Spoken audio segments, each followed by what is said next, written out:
Halo guys, apa kabar hari ini? Gue berharap lu pada sehat semua ya guys. Oke, ngomong-ngomong lu pernah gak nih? Pernah konflik sama keluarga lu guys? Bisa konflik sama orang tua kita, atau konflik sama saudara kandung kita. Bisa dengan kakak atau adik kita guys. Nah, konflik itu karena biasanya ada yang selisih paham atau dalam melakukan sesuatu. Atau bisa jadi ada perbedaan persepsi sehingga terjadi konflik guys. Nah, atau lu pernah gak nih merasa gue tuh jauh banget sama orang tua gue? Walaupun serumah, tapi hati gue tuh kayak merasa kurang akrab sama orang tua gue guys. Atau kita sebagai orang tua, lu tuh merasa jauh sama anak kita. Nah, sepertinya anak tuh udah punya dunia sendiri guys. Dan kita tuh gak bisa akrab sama sekali dengan anak kita. Nah, kira-kira lu pernah rasain ini gak nih guys? Nah, itu seputar keluarga ya guys.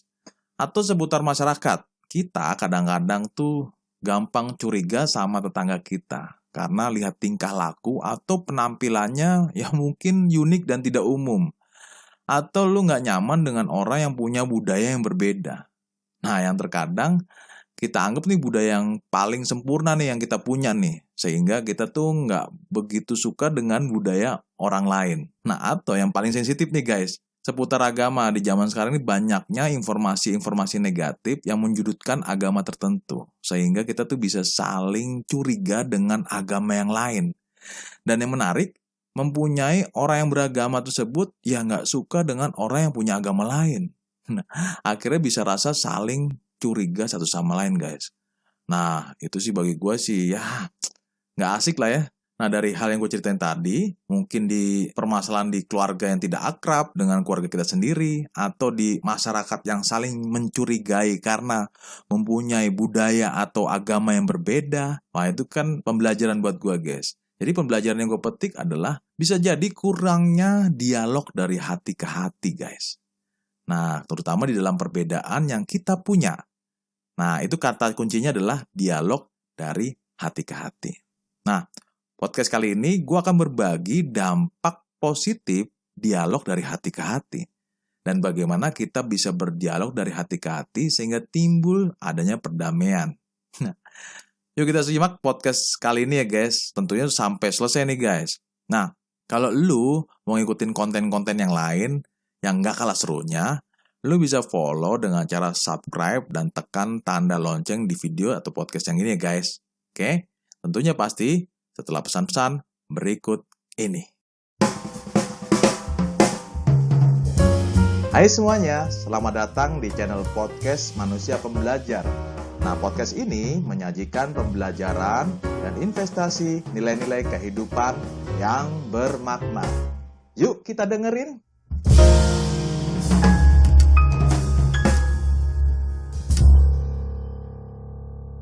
Nah, gue mengambil kutipan dari liputan6.com guys. Jadi gini, dialog adalah percakapan timbal balik antara dua orang atau lebih dalam percakapan tersebut guys. Nah, secara bahasa, dialog itu berasal dari bahasa Yunani yang disebut logos, yang artinya adalah cara manusia untuk menggunakan kata.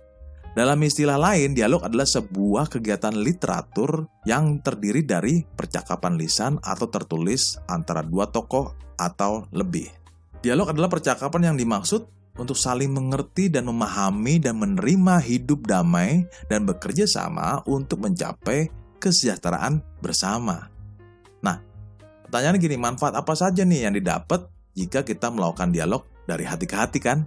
Nah ini akan gue coba sharing ya guys. Jadi yang pertama gini guys, manfaat pada tingkat pribadi. Nah, maksudnya gini guys, dialog itu bermanfaat untuk meningkatkan sikap saling memahami dan menerima satu sama lain guys. Serta mengembangkan kebersamaan atau keakraban, dan yang menarik dari hati ke hati itu bisa tumbuh saling tumbuh perdamaian, menghormati dan saling percaya kepada pribadi kita nih guys. Nah, itu yang pertama ya yang gue jelasin kepada lo. Nah, sekarang yang kedua adalah manfaat pada tingkat keluarga. Nah, ini menarik guys. Jadi gini, jika kita berdialog dengan keluarga, maka timbul saling memahami satu sama lain. Dan bisa memahami kelebihan dan kekurangan di setiap keluarga kita. Dengan adanya dialog atau dikatakan bisa ngobrol-ngobrol, ya kan? Itu bisa saling tumbuh kebersamaan dan keterbukaan satu sama lain. Oke, jadi tentunya ada rasa cinta kasih dan hubungan kehangatan positif guys, terutama dalam keluarga kita, sehingga kita akan berkembang lebih baik lagi. Itu yang kedua. Sekarang kita masuk yang ketiga, yaitu bermanfaat di tempat kerja.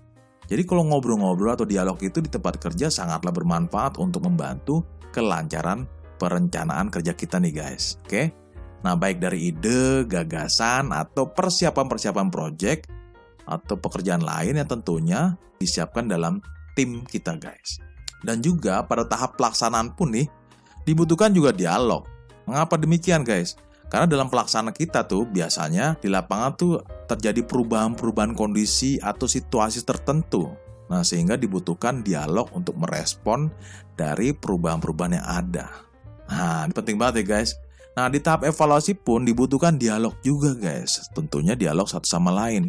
Dengan tujuan agar kita bisa saling mengkoreksi satu sama lain nih guys. Dan hal-hal apa yang mesti diperbaiki. Dan setelah kita perbaiki tentunya kita akan kembangkan secara bersama. Itu dari hasil dialog untuk dalam pekerjaan. Itu yang ketiga ya guys. Dan sekarang yang keempat. Nah menurut gue juga penting banget dalam masyarakat. Jadi dialog dalam masyarakat itu sangat berguna banget guys. Dengan adanya kita kegiatan berdialog, kita tuh bener-bener bisa akrab dan dengan tetangga kita guys. Minimum kita bisa ngobrol-ngobrol lah. Mungkin di pos ronda atau dalam kegiatan lain. Nah sehingga itu akan menjadi sarana untuk saling memahami, menerima kerjasama antar berbagai kelompok masyarakat di berbeda latar belakang budaya kita guys, terutama dalam pendidikan, tingkat ekonomi, ideologi, kepercayaan, dan agama. Contohnya gini guys, contohnya adalah kegiatan kita dalam pertemuan arisan RT, entah arisan ibu-ibu lah, bapak-bapak. Sebenarnya itu event sebagai salah satu ajang dalam dialog satu sama lain guys, sehingga kita bisa saling mendekat satu sama lain. Sebenarnya dialog itu kita sudah budayakan guys, namanya musyawarah dan mufakat. Nah itu ciri khas Indonesia guys. Nah nilai itu adanya di mana guys? Nilai itu adanya di Pancasila yang di sila keempat. So dialog itu kepake banget buat kita di masyarakat, terutama di warga di rumah kita guys. Nah itu yang keempat. Sekarang kita masuk yang kelima guys, yaitu dalam keseluruhan hidup berbangsa. Jadi dialog itu sangat bermanfaat untuk memecahkan masalah nasional, merencanakan dan melaksanakan pembangunan bangsa dan mengambil arah hidup bangsa menuju masa depan yang berarti guys. Artinya bahwa proses dialog kehidupan berbangsa bukan hanya tanggung jawab kepada pejabat publik atau pemerintah.